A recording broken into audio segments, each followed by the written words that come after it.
Are heavy metals causing your eczema? Do you have toxic skin? That is the question we are answering today. And this can really be a hidden culprit behind your eczema, one that you may not know about, that no one has ever asked you about, that you definitely have never gotten any labs for, and not gotten any assessment for. So I'd like to talk about all of that today. Why should we be worrying about heavy metals? We're going to talk a little bit about, how will we do testing? What can we do to really kind of lower our heavy metal burden? And, why is this important? Why is toxic burden on our system something that can really wreak havoc on our system and lead to inflammatory diseases like eczema? Okay, so definitely, if you have eczema and you have not thought about this yet, this is something you want to think about. So, first of all, what is toxic burden? It is the cumulative exposure to environmental toxins and harmful substances that accumulate in the body over time. These toxins can disrupt your healthy function, and unfortunately, we are surrounded by so many toxins in our environment in today's world.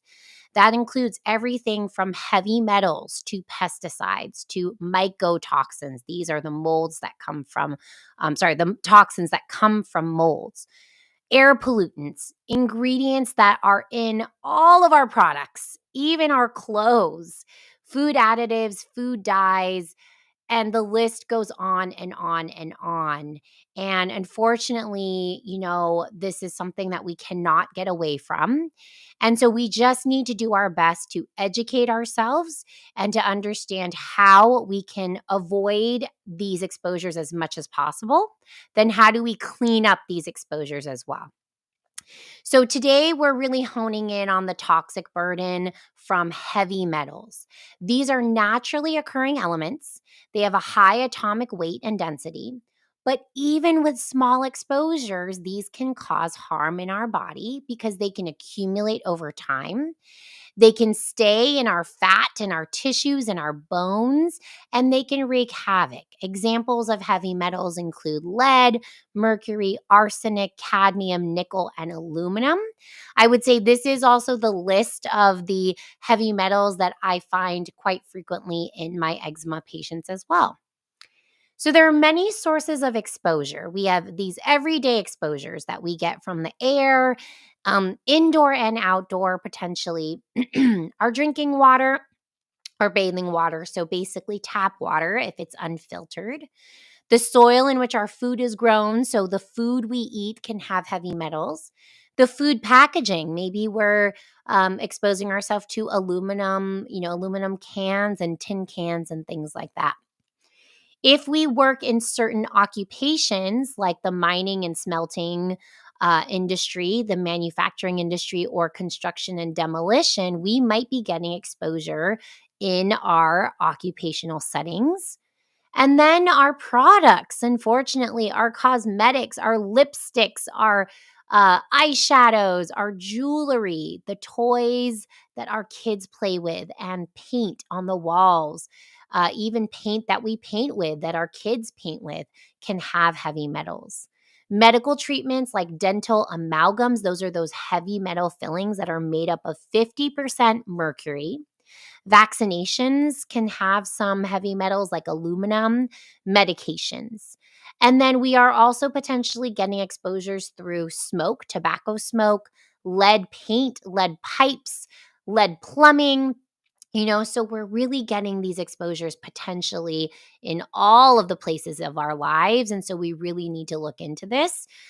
Food is a big one, as I mentioned, and our main sources there might actually be our fish, unfortunately, because our fish is so high in omega 3s and really great nutrients. But unfortunately, a lot of our fish can have high mercury. So these are all places that we can have exposure to heavy metals. So, what's the problem? Why does it matter that we're exposed to heavy metals?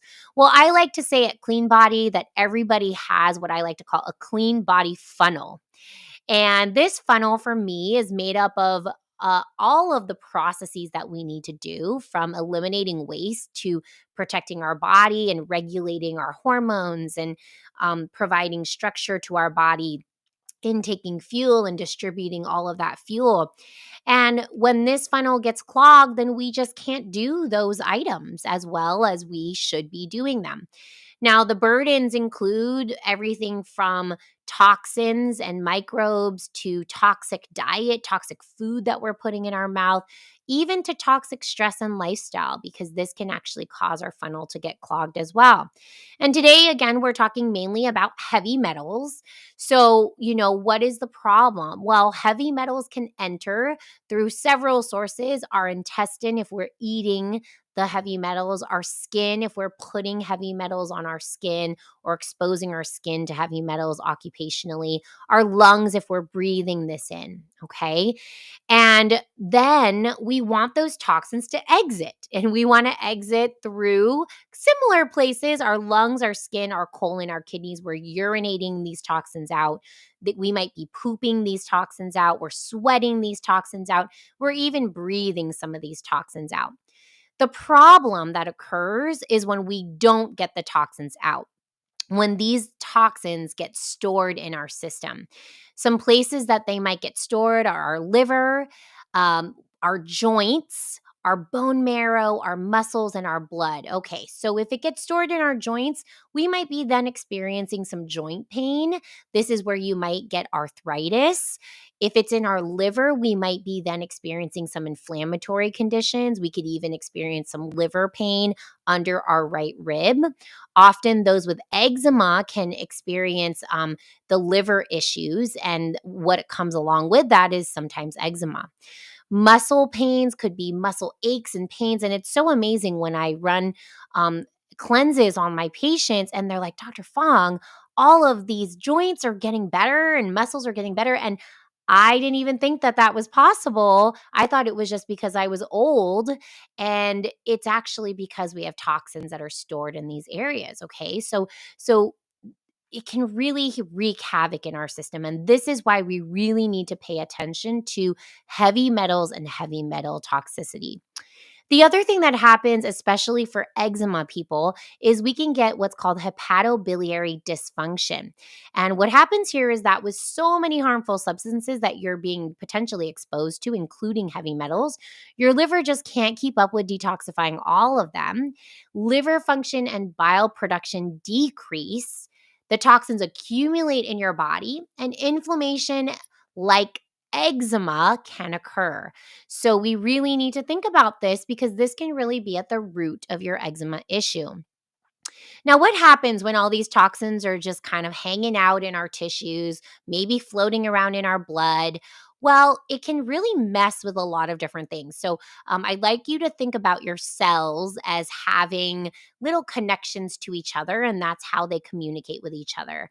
Well, what heavy metals can do is actually disrupt those communications. So, if you kind of think about like our cellular network, and I'm talking about cell phone network.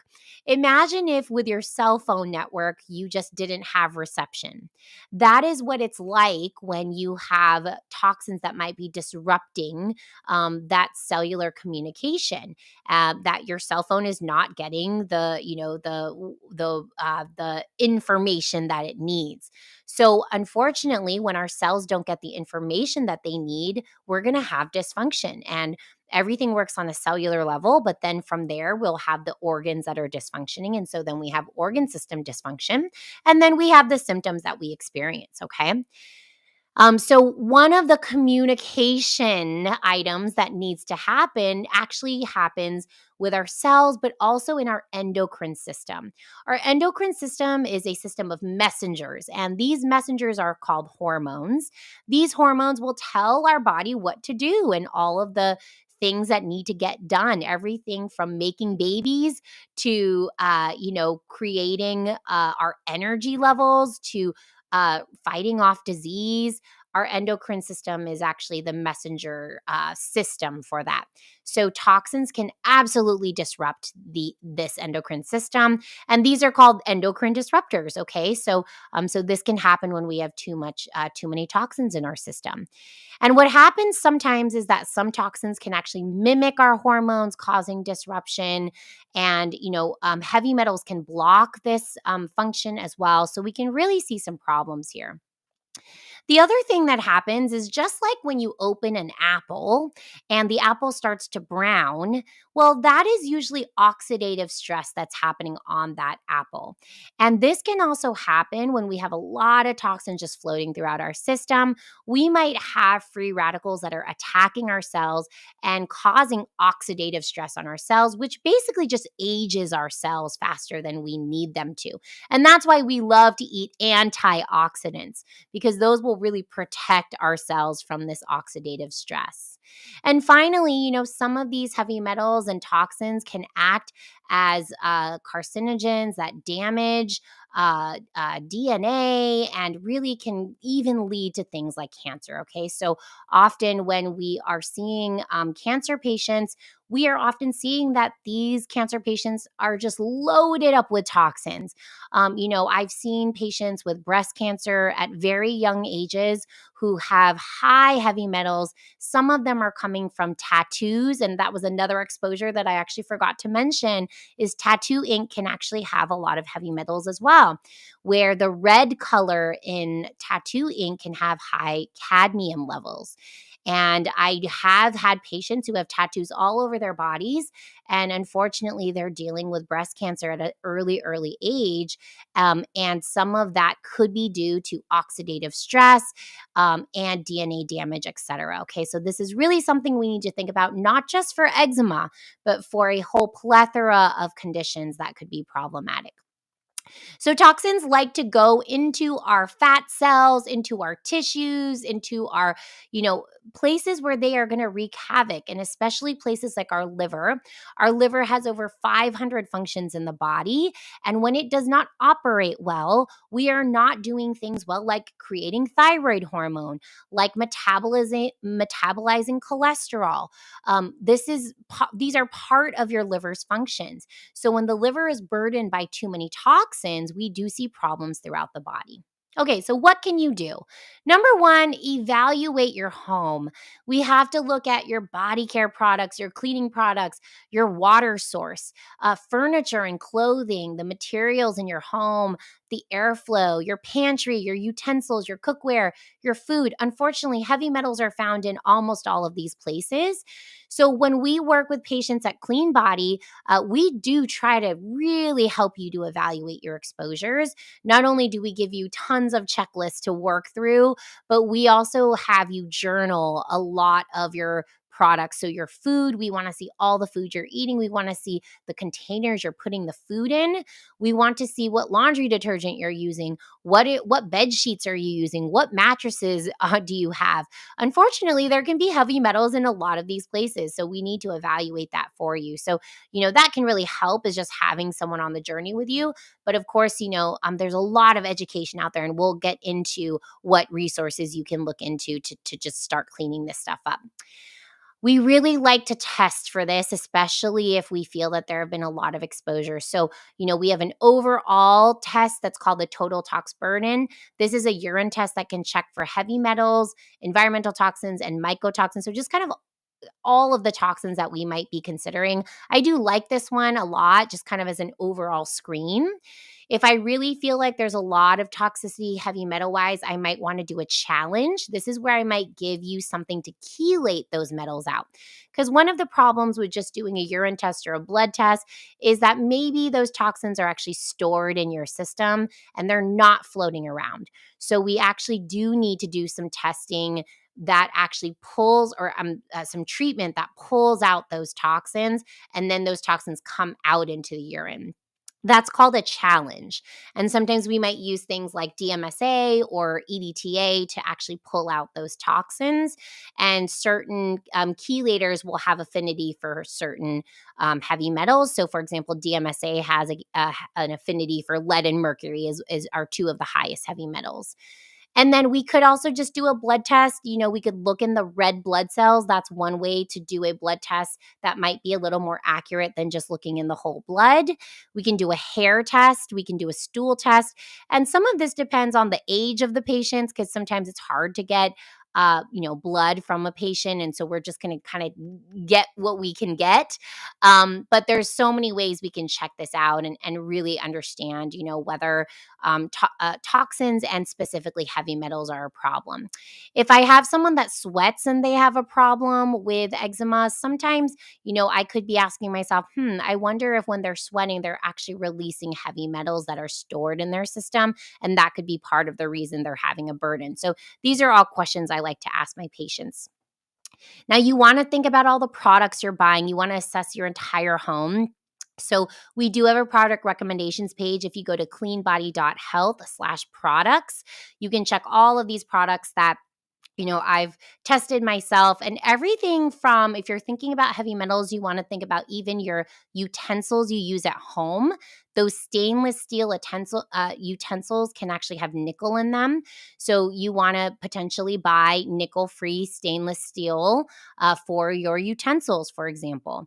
You want to think about your pots and pans. You want to think about the seafood you're buying. If you go to the food and drink section of our product recommendations, you'll see that there is a company called Seatopia, and they actually check their fish for mercury and microplastics. So those are some things to look into. You want to think about your deodorant. Your deodorant might have aluminum in it. So our product recommendations page is a great place to start. When you are buying products, though, you want to look for certifications. And there are so many certifications out there now. So you can look for an EWG verified certification. You can look for a GOT certification. That's organic textiles with limits on heavy metal dyes. You can look at the OEKO Tex and OEKO Tex standard 100. These are textiles that are screened for heavy metals like lead. That's actually a standard that you can look for when you're buying clothes, when you're buying your bed sheets. I always look for these certifications when I'm purchasing anything, depending on what I'm purchasing. Okay. And of course, if you are going organic, sometimes that does avoid not only synthetic pesticides, but also heavy metals in farming too. So there's a lot of different certifications. I did write a blog about this, so definitely check out my blog, which will have all those certifications listed out there, so you can check that out. Okay. Now, I love EWG, so I told you that that was one of the certifications, and not only do they have a certification, but they just have so many great resources. They have a bunch of consumer guides, like the tap water database is one of them that's really great for heavy metals. It will show you the potential heavy metal load in the water that's in your zip code. So you can go to the tap water database and put your zip code in and see what heavy metals are in your water. I often find arsenic, unfortunately, for heavy metals. And then, of course, there's a lot of other types of toxins in the tap water. But for heavy metals, I commonly find arsenic, sometimes uranium as well. You can also look at their Skin Deep database, which is a database that looks for, in cosmetics, heavy metals and other toxins as well too. But heavy metals are in the Skin Deep database as well. And then they just have so many other consumer guides that can help you on your journey. A great place to just learn about what is toxic. And then finally, we talked about the seafood, and that's a big place we're actually getting mercury, unfortunately. So they actually have a consumer guide for seafood, which is great. You'll basically put in your weight, your age, your gender, and whether you have heart disease or not. And it will tell you and give you a list of the lowest mercury, highest omega-3 foods for you, your age, your gender, whether you have heart disease or not, and how many servings you should be getting per week. So a great resource, and one that I recommend frequently to my patients. So, basically, you got to start here. You got to start with what you're doing in your life, buying clean products, looking for those certifications. The other things that I recommend are just getting an air purifier to clean up the air in your home, filtering all tap water resources, making sure you're doing a good job just cleaning your home and decluttering, cleaning up your kitchen, looking at, pots and pans, looking at utensils, looking at your pantry, and really staying away also from canned goods would be preferable. And really then thinking about, okay, do I need more support beyond this? And depending on the severity of your eczema, you may want to think about getting testing and then really, supporting your organs to really clear out toxins if we do find it. And this is where you may need professional support. So, all of the things that you can do in your life, those are things you can do right now, but sometimes more is needed. And sometimes we do need to do some testing and we need to do some cleansing. We need to do some supporting of the organs. Now, one problem that I do see is that people will now jump to the conclusion, oh my gosh, I have heavy metals. I now need to do a cleanse. I need to do it right now. And the problem with this is that often you are not ready for a cleanse until you actually support your core organs. You open up your drainage pathways. That would be your gut, your kidney, your liver, your gallbladder, etc. And then you cleanse. So often, people will, just start cleansing and they're just not ready for it. Their body just kind of screams out like, whoa, my none of my drainage organs are open, so I'm just not ready for cleansing, and yet we're cleansing, right? I have seen people with, very severe eczema who try to do this because they listen to a podcast or they read a book and they're like, oh, I need to cleanse. And that might be true, but we got to do some things before we get to that cleansing part, okay? So I've had patients who have showed up to my office, their initial patients, they ended up going to the ER because they were cleansing and they thought that's what they were supposed to do. But it was too fast. Their drainage organs were all closed up. Their funnel was super clogged. And so they were trying to cleanse through a funnel that was really clogged.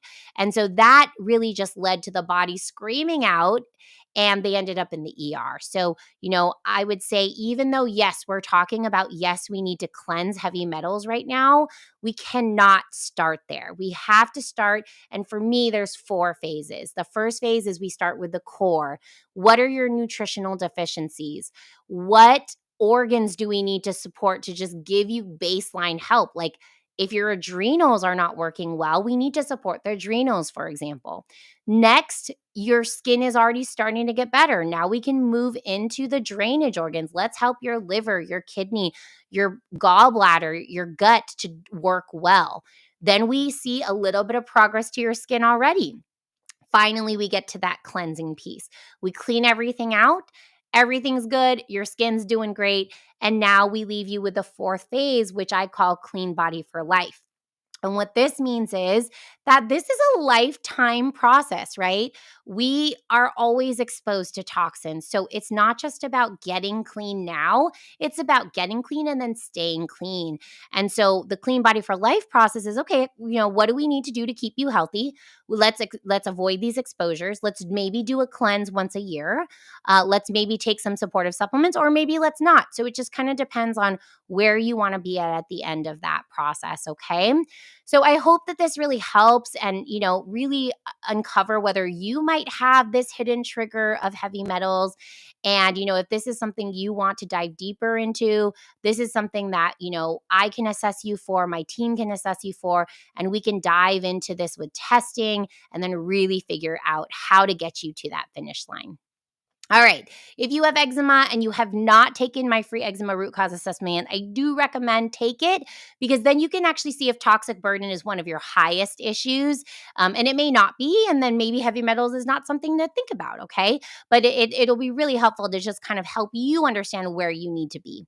If you do want to book a one-on-one eczema consultation, you can use the code IG10 to get 10% off. The link is in my bio, or just DM me and I'm happy to send you that link directly. Okay.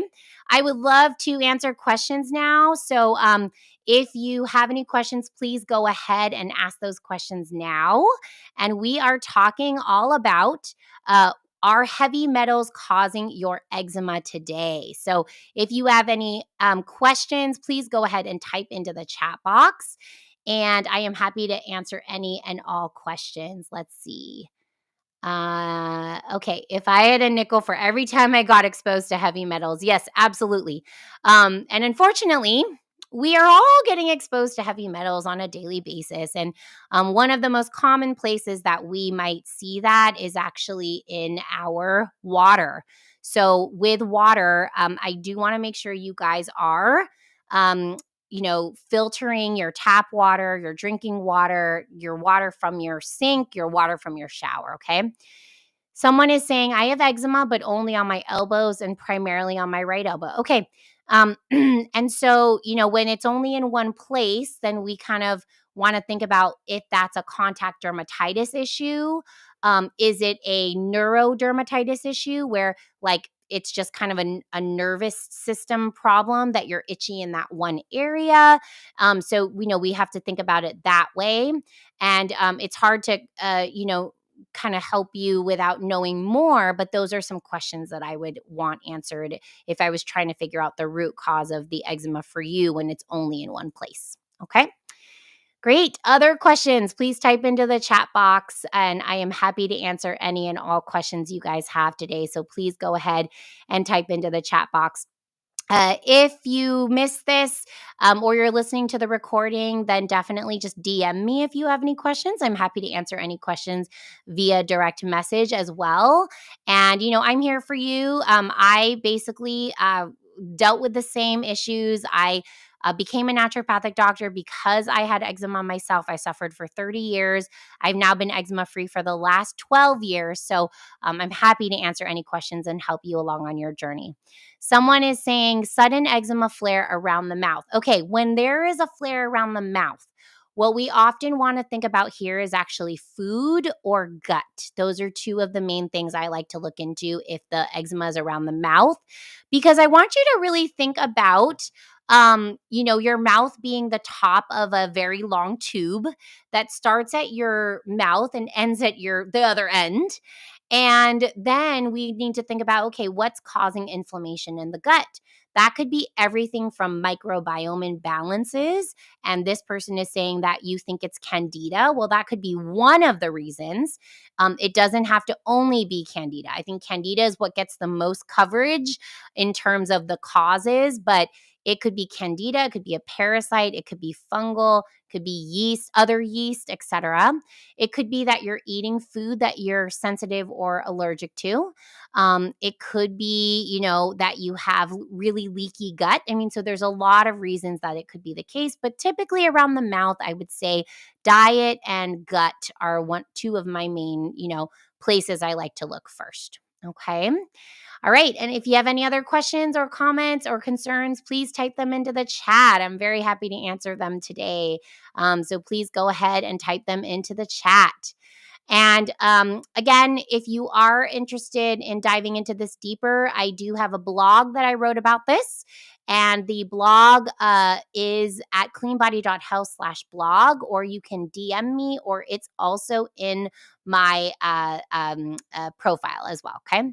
What changes to diet? Again, so it's hard to say exactly, but what I will tell you is I have some on the top of my list for eczema person. I like them to avoid added sugar. I like them to avoid gluten and dairy. Those are at the top of my list. And if you have a microbiome issue, whether it's candida or otherwise, I do like to even lower other sugars, not just added sugars, but even fruit sugars. So it just kind of depends. But I really would not do this on your own because you can end up having a very restrictive diet that is not healthy for you. So working with someone, a nutritionist or someone who can kind of help is really helpful. So on my team, I do have a nutritionist that really helps with these diet changes as well. And then what I will say is that changing your diet is not enough. Changing your diet is only one of the 4 R's. So if you do have a gut problem, there are 4 R's. The first one is rid, and rid means rid your body of any of the problems that might be causing this issue. So sugar would be one of those. Inflammatory foods would be another. And then the second The second one is replace. So we might need to do things like replace, digestive enzymes, bile acids, etc.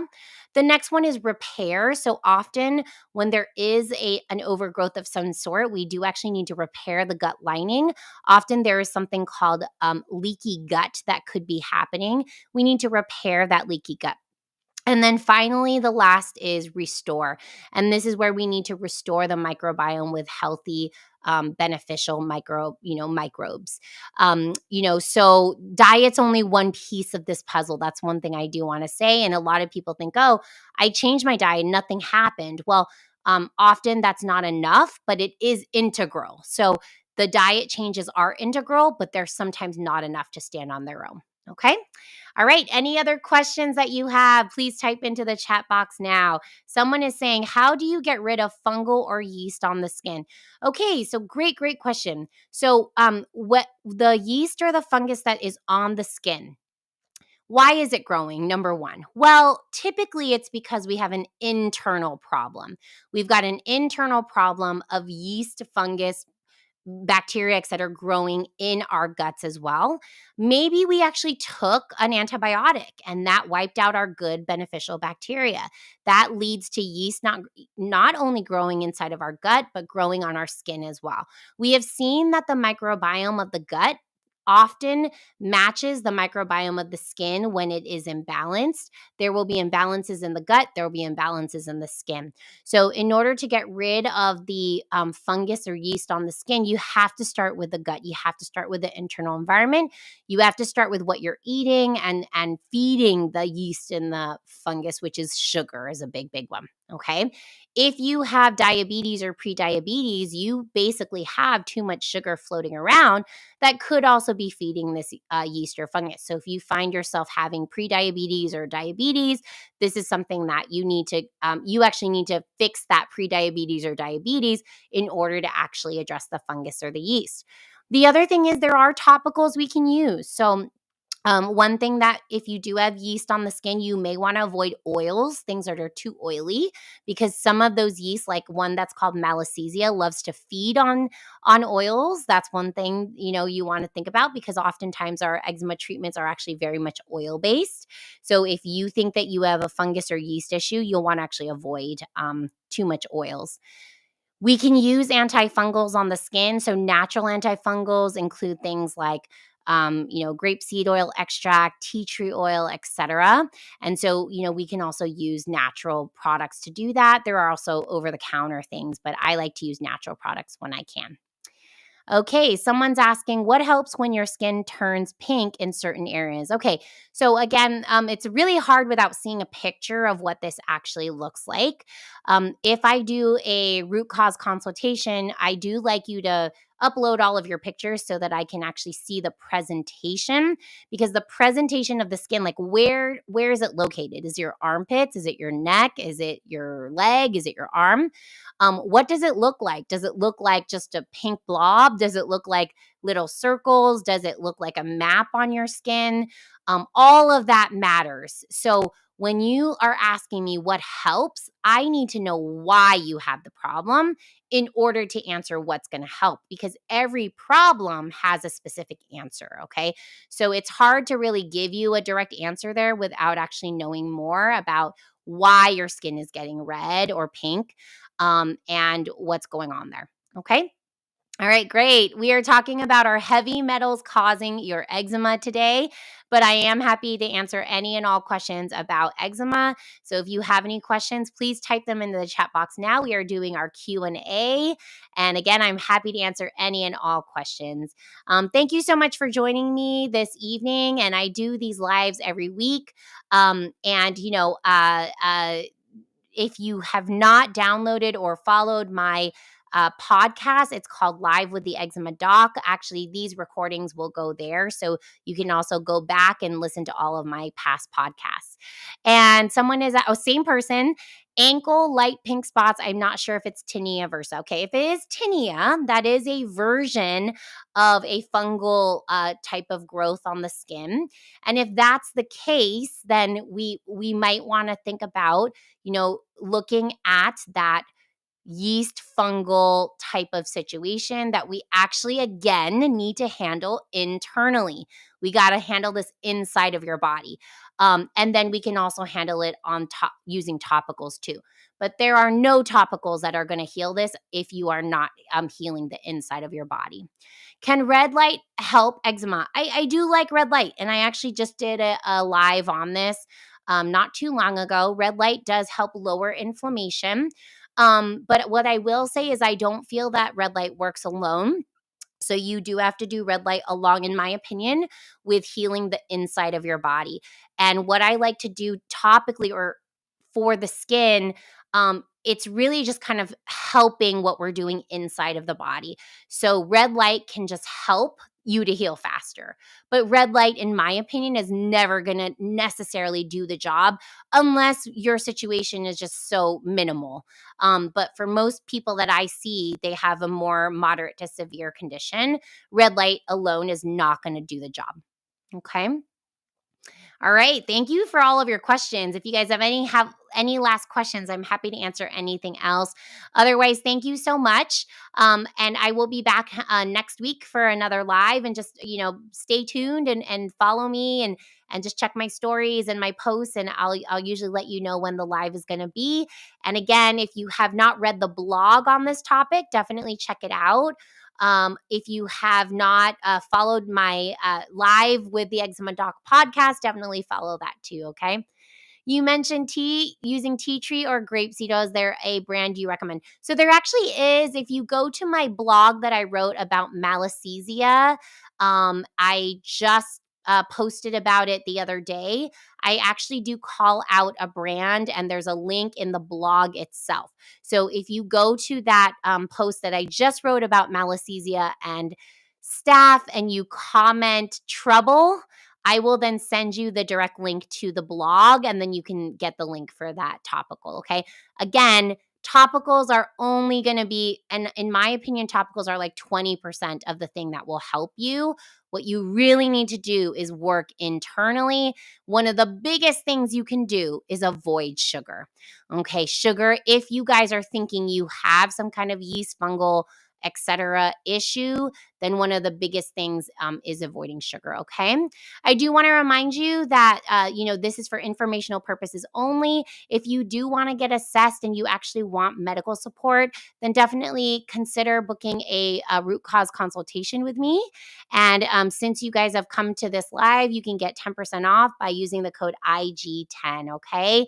All right. Thank you so much, everybody. And I hope you have a great rest of your evening. And again, if you have any other questions, just DM me. Again, I'm happy to answer any and all questions that you have. Okay. Have a great